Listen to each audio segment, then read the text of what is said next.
In this video, I'm going to talk with you about some of the common things to keep an eye out on to get really clear chords. The reason I made a video for it all on its own, you're going to hear me say some of these things in every single video. I actually still say these things to students who've been coming to me for years. It's because it's, first of all, really important. It's easy to remember, but it's also easy to forget, if that makes sense.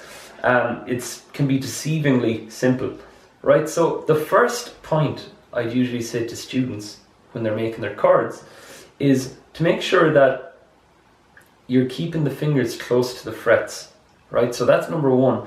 So if I put on my E minor chord, watch the way I'm going to put it out here. And when I say close to the frets, I always mean the frets up the neck. So you'll always budge them up to here. Now, if I go back here for a moment, listen to what happens to my chord. It's going to sound a bit like this. Bit of a George of the Jungle started. Anyways, so watch if I move it up now. I know it looks like a very, very slight change from there to there, but that little distance makes all the difference.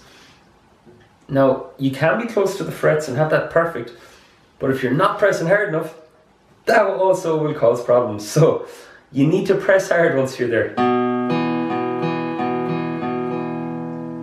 Right now, so that, first of all, we covered keeping the fingers close to the frets, then we had pressing hard. The reason I put press hard second is because there's no point pressing hard and wearing out your fingers if you're making other adjustments first. The other thing to watch with chords is always keep an eye out on whether there's a string you're meant to miss. So like, for example, our A chord, you will see an X written in the diagram, which means do not hit that string. Briefly, the counter argument from students can be, doesn't sound that bad, doesn't sound like it's really bad or anything. Like there's it with all of them. Here's it missing the top one, which we're meant to do. Not much of a difference. I totally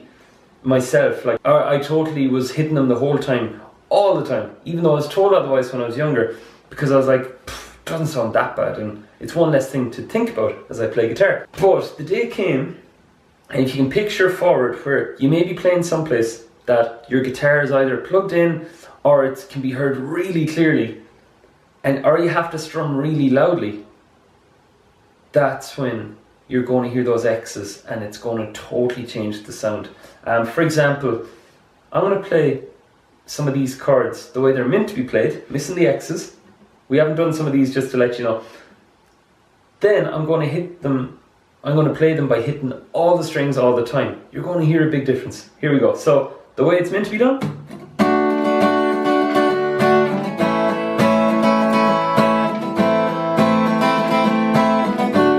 And here we go.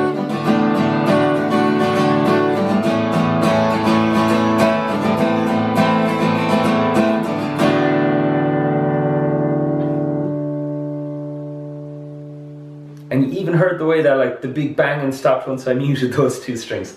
So that's just a little pointer to keep in mind with your chords. Another thing to watch is the way we'll hold the pick. Alright, so holding the pick, ideally 90% of players that I see want to hold it when they're beginning with their thumb, their middle and their index. Okay, you might take a look at your hand, you might be doing it already. If you're not, well done. But the thing about it is, that actually restricts our wrist movement. So like if you're trying to strum like this, your wrist kind of gets locked in and it totally restricts our movement in time to come. And also, if you're playing finger style stuff after a while going,